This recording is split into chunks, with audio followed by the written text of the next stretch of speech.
Olá, eu me chamo Gabriele Daniele e vou falar um pouquinho agora, neste módulo, sobre o método Laderman.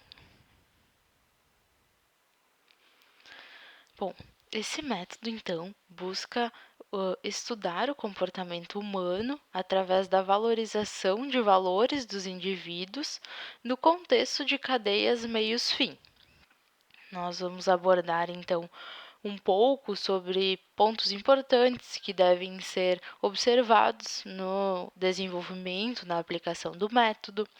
Vamos falar também sobre o software Ladder UX, que é uma variação do método, que veio para facilitar, para auxiliar na aplicação do método. Também sobre a escolha do método, né? Sendo o hard laddering ou o soft laddering. A ferramenta, então, Laddering, ela busca compreender o significado dos comportamentos, investigar opiniões, atitudes e crenças, né? Através do modelo meios-fim, que une sequencialmente uma hierarquia de valor, onde primeiro vão aparecer, segundo o método, atributos relacionados ao produto, por conseguinte, consequências relacionadas ao uso do produto e após, então, sim, os valores pessoais dos indivíduos, formando, então, a cadeia, então, meios-fim, né? O método ele tem duas etapas principais, que é a coleta de dados e a análise e interpretação dos dados. E nós vamos falar, então, dessas duas etapas. Na coleta de dados, então, inicialmente se pergunta ao entrevistado que tipo de características seriam importantes para descrever ou distinguir, né, diferentes marcas ou produtos, enfim, o que se busca estudar, né? O objetivo nesse primeiro passo é fazer com que o entrevistado mencione os principais atributos relacionados ao produto. Então, nessa fase, normalmente surgem características dos produtos, como cor, gosto, preço, tamanho, entre outras. E é a partir da resposta inicial dos entrevistados, que se refere a esses atributos, né, que começa a ser construída a hierarquia de valor, discutindo razões das preferências apontadas pelo entrevistado, né, e tentando buscar respostas em um nível de abstração maior, onde a gente consegue chegar em consequências e valores pessoais. Na entrevista, então, os respondentes eles são encorajados, por meio de perguntas repetidas e interativas, né, a se aprofundar na discussão. É o pesquisador quem conduz o entrevistado, então, através de questionamentos. Se utiliza, então, muitas essas perguntas, né, continuamente. Por que isso é importante? O que isso significa para você? Qual é o significado do produto possuir ou não esse atributo, né? Perguntas como essas são feitas de maneira repetida, né, repetitiva, para os entrevistados, buscando fazer com que eles expressem as consequências que são derivadas, então, dos atributos e dos valores pessoais que se originam dessas consequências.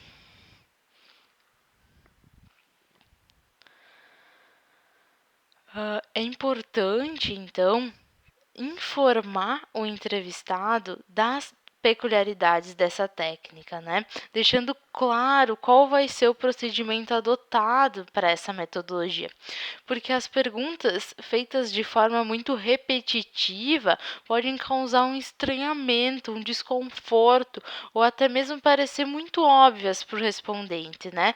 Além de tornar a investigação cansativa. Então, é muito importante, antes de iniciar a entrevista, informar que esse é o método, que a entrevista vai ser dirigida dessa maneira, né? Para que a pessoa se sinta à vontade e não pense que está sendo forçada ou que não está respondendo o que o entrevistador gostaria de saber, né, ou quer saber, para que a pessoa se sinta à vontade e conheça também o método, né? Aqui nessa tabela, a gente tem alguns pontos que devem ser evitados ou priorizados, né? Então, o que se deve fazer numa entrevista de laddering, né? Perguntas que possam revelar razões pessoais, perguntas que permitam que a pessoa pense e respondem com uma frase, não somente com sim ou não. Várias vezes a pergunta por quê, pergunta sobre as razões das pessoas para suas respostas. Também permitir que o questionamento flua, né? Até mesmo se a questão não for diretamente relativa ao que está sendo perguntado, né? Mas permitir que o raciocínio flua. Perguntas que dão liberdade para o entrevistado para responder a entrevista, então, da forma que achar mais adequado. E também ficar atento, né, aos gestos, às expressões, ouvir essa pessoa com calma, prestar atenção no tom de voz, né? E o que não deve ser feito, então? Não ter pressa, né? Esse método, a gente vai ver no decorrer da apresentação que ele tem vários pontos, assim, várias técnicas que devem ser aplicadas e etapas que devem ser seguidas, e a pressa não é bacana para a aplicação deste método, né? Evitar, então, perguntas que possam ser respondidas com uma única palavra. Não forçar o entrevistado a responder a questão de uma certa maneira. Não esperar desvendar o valor em apenas 3 questões, né? Então, não esperar uma resposta de imediato. Não forçar a questão, então, eu tô vendo que não tá indo pro caminho que eu imaginava, que eu preciso, que é o meu objetivo. Muda os tópicos, começa novamente. Não assumir que a pessoa disse algo que ela não disse, né? É importante. E não desanimar. Já na parte da análise e interpretação dos dados, nós temos 4 etapas bem importantes: a análise do conteúdo, o desenvolvimento da matriz de implicação, a construção do mapa hierárquico de valor e a determinação das orientações de percepções dominantes. E nós vamos ver cada uma dessas etapas. Então, na análise do conteúdo, né, a técnica ela não define nenhuma, não recomenda, não define nenhuma técnica específica para análise de conteúdo, mas deve-se então fazer a leitura cuidadosa dos dados para identificar as passagens do texto que reflitam aspectos importantes e centrais do que foi expresso. Por conseguinte, então, fazer a identificação de uma oração que represente esse aspecto. Frases, então, com o mesmo sentido devem ser alocadas nessa mesma oração, né? Vão ser representadas por essa oração. E após, deve-se classificar esses elementos, então, nas 3 categorias: atributos, consequências e valores pessoais. Aqui eu trago um exemplo, então, né?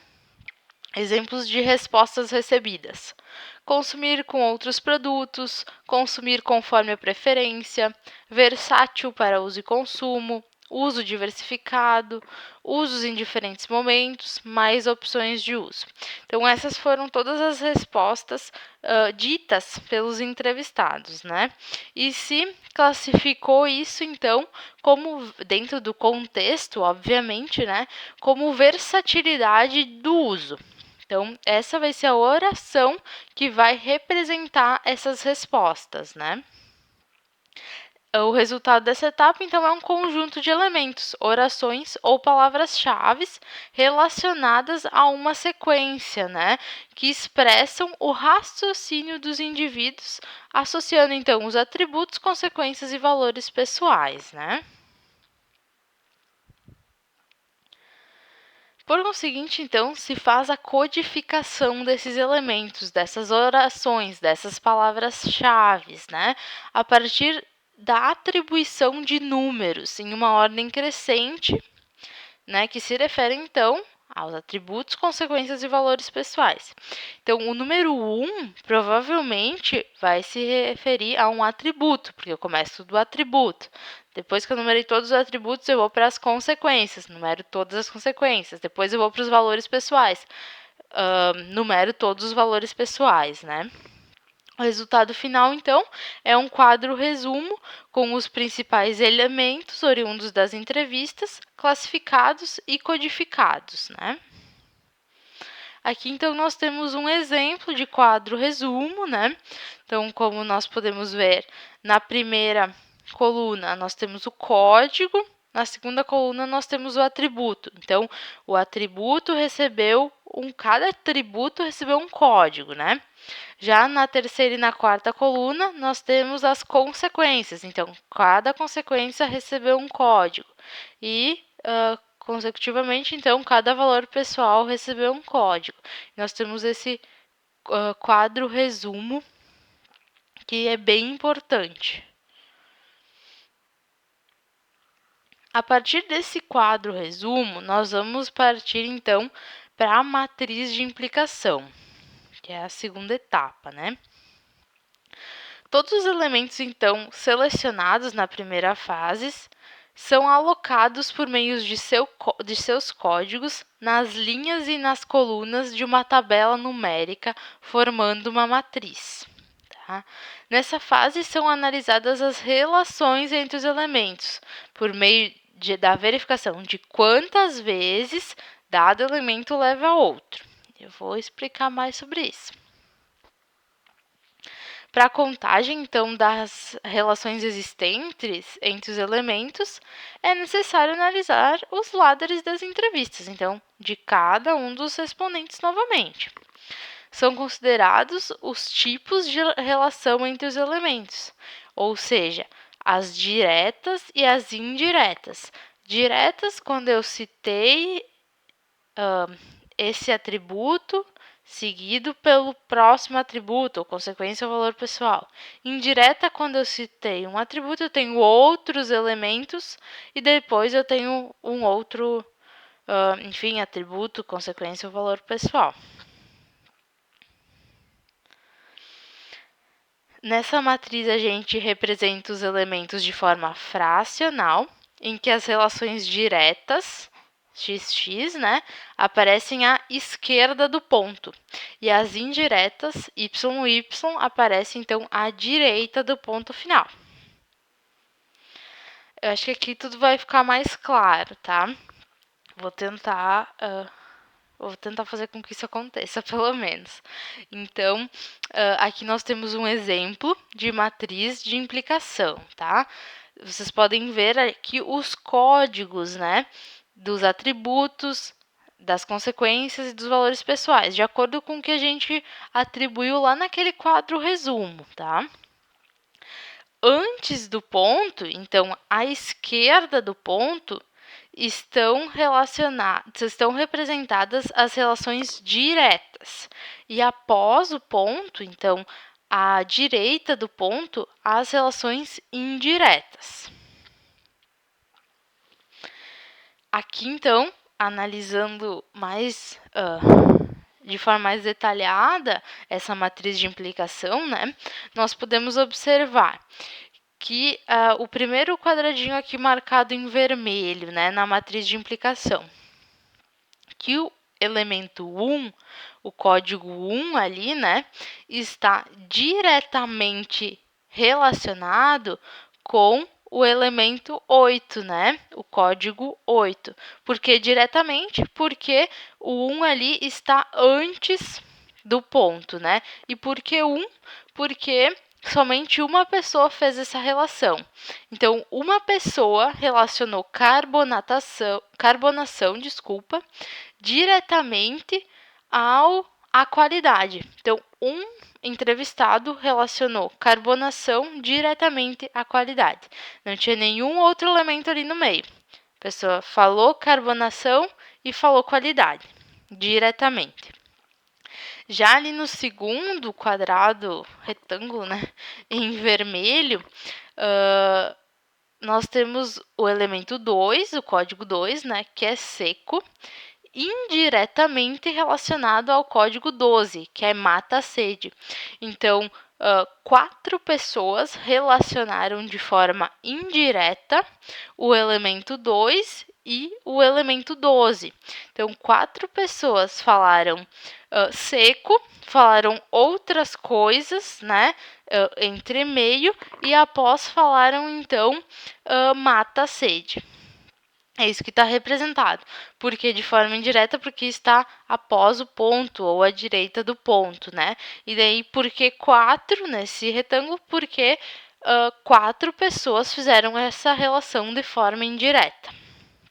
Já no terceiro retângulo aí, nós podemos observar que o código 3, que é caro, foi relacionado de forma direta 2 vezes ao código 16, que é recompensa. Então, 2 vezes de forma direta, porque está antes do ponto, né?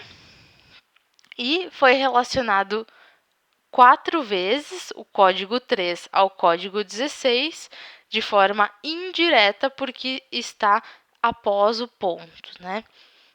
É isso que representa essa matriz de implicação. E como a gente faz essa matriz de implicação? Observando, então, entrevista por entrevista e colocando os dados nessa tabela, né? O entrevistado 1 relacionou tal atributo com tal atributo de forma direta e tal atributo com tal atributo de forma indireta. A gente precisa fazer isso para todas as respostas, para todos os respondentes, né? Após, a gente segue para a construção do mapa hierárquico de valor. Então, nessa etapa, o nosso objetivo é mapear, né, criar um mapa com essas relações existentes entre os elementos, né? Nem todas as relações precisam aparecer, né? A gente vai utilizar ali um ponto de corte, né? Um ponto de corte que represente a maior parte, né? Que seja representativo representativo das nossas respostas, né? Das respostas das nossas entrevistas. Então, as relações que não atingirem o ponto de corte estabelecido, elas serão descartadas, né? O processo, então, de construção consiste na estruturação de cadeias meios-fim, partindo da primeira linha da matriz e indo até a última, né? Fazendo essa relação. Tendo em vista que a primeira linha da matriz, a gente deve procurar lá na coluna, né? Dos atributos, né? E fazer as relações diretas e indiretas com elas superiores ao ponto de corte estabelecido, então. Aqui nós temos um exemplo, então, desse mapa hierárquico de valor, né? E aqui nós conseguimos ver, então, né, que, por exemplo, caro está relacionado de forma direta à qualidade, né? Como a gente viu lá no quadro anterior, na matriz, né? E seco está relacionado de forma indireta, por exemplo, a recompensa, né? Então, tudo que a gente criou lá anteriormente vai ser transferido para cá de uma outra forma, que é nessa forma, então, de mapa hierárquico de valor. Na forma representativa, né? Seguimos, então, para a determinação das orientações de percepções dominantes, né? Nessa etapa, a gente faz a análise das cadeias meio e fim, originadas da etapa anterior, né? E ela tem o objetivo de verificar quais são as dominantes, quais delas mais contribuem realmente para o resultado do mapa, né?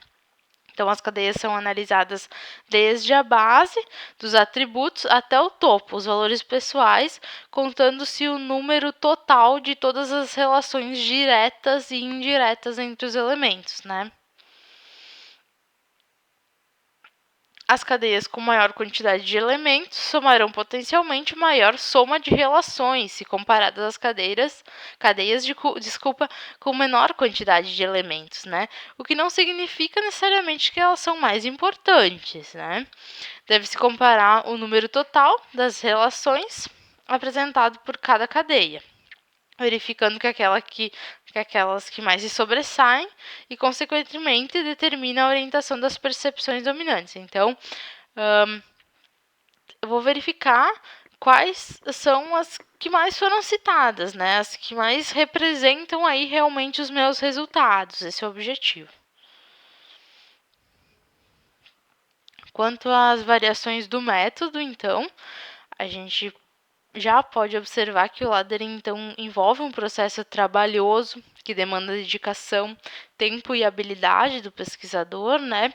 E em função desses desafios, surgiram, então, algumas variações do método que vem com o propósito de facilitar a implementação, né? Uma delas, então, é o hard laddering, que vem para auxiliar na parte da coleta dos dados, né? E o Ladder UX, que é um software que vem para auxiliar na análise dos dados.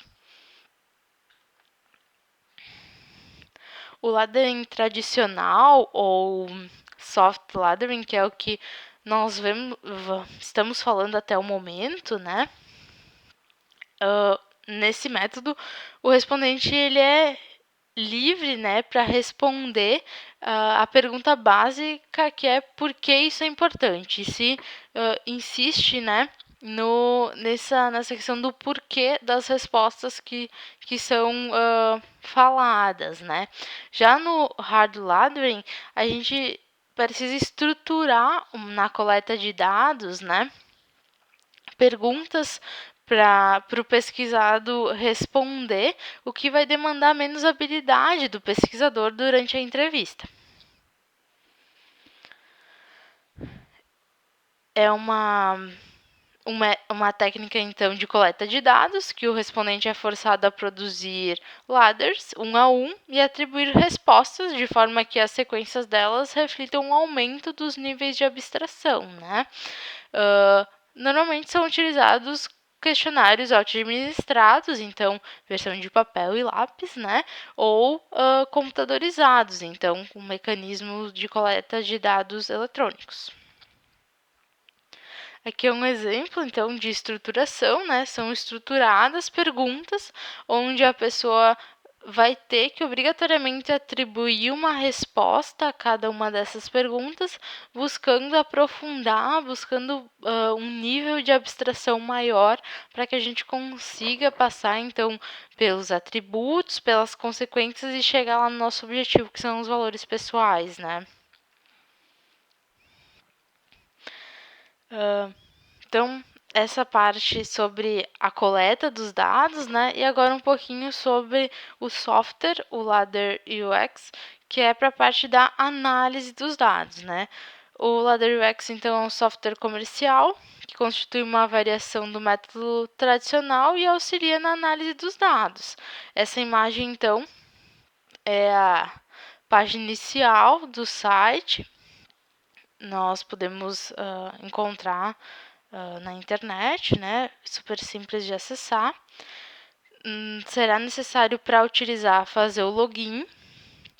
Ele é um software pago, mas ele permite que o primeiro projeto seja feito de forma gratuita. Então, pode se registrar e não vai ter nenhum custo, né? É obrigatório fazer o registro para utilizar, mesmo que seja uma única vez.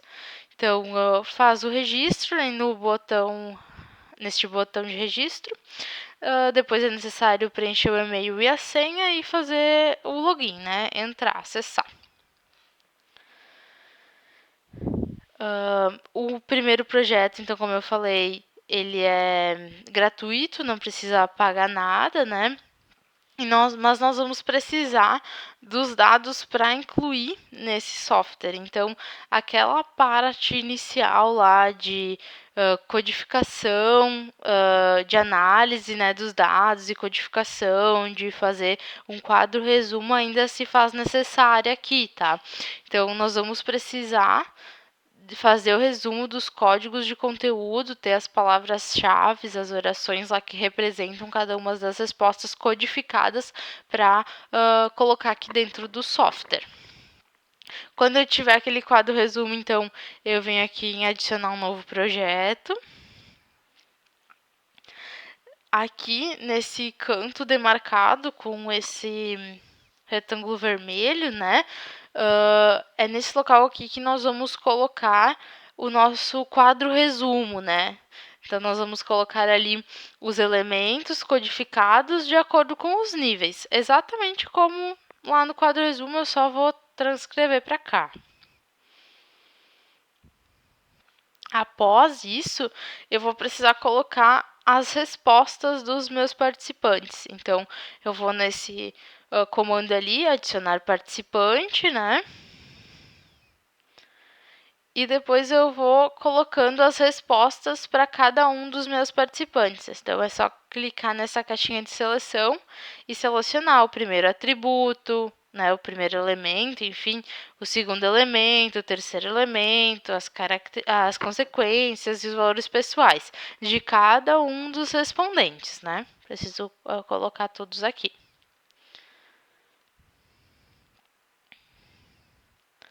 Após isso, então, o programa fará a análise dos dados e eu só preciso clicar nesse comando aqui, análise de dados. E aí, eu já vou ter a matriz de implicação aqui pronta, né? O software faz para mim. Então, auxilia bastante, porque a gente viu que não é fácil, né, fazer a matriz de implicação, e essa parte aqui já é super importante e auxilia muito na aplicação do método. Mas, clicando ali naquele botão de mapa hierárquico de valor, o programa também já vai nos entregar o mapa hierárquico pronto, né? Como a gente pode ver aqui, e também já ali deixando com uma linha mais grossinha, né? Mais forte, como nós podemos ver na imagem, as relações que mais foram citadas, entregando um resultado super bacana no meu ponto de vista. Algumas considerações finais, então, sobre o método, né? É importante priorizar a qualificação do entrevistador, do pesquisador, né? Buscar dominar a teoria, buscar habilidades que vão auxiliar na realização da entrevista, né, para a gente conseguir a profundidade das respostas que a gente precisa e também para conseguir analisar os dados, né. É importante se atentar também para a homogeneização do grupo, porque isso vai auxiliar a nós recebermos respostas redundantes, que vão facilitar, então, na categorização dos elementos e também na etapa de análise do conteúdo. É importante também se dedicar à fase de análise do conteúdo, né? Buscar fazer leituras, releituras, analisar o material, transcrever as entrevistas. Uma dica que o material traz é dar preferência para o ladering tradicional, quando o nível de conhecimento do respondente sobre o que está sendo estudado é muito baixo ou muito alto, e preferir o hard ladering quando a área de pesquisa já é bem conhecida. Por fim, então, reforça-se que o emprego do método, tanto para pesquisas acadêmicas como para pesquisas de mercado, né, acredita-se que é de bastante utilidade para o desenvolvimento de estudos. Aqui, então, o material de referência, né? Eu agradeço muito a atenção e espero ter contribuído. Até breve!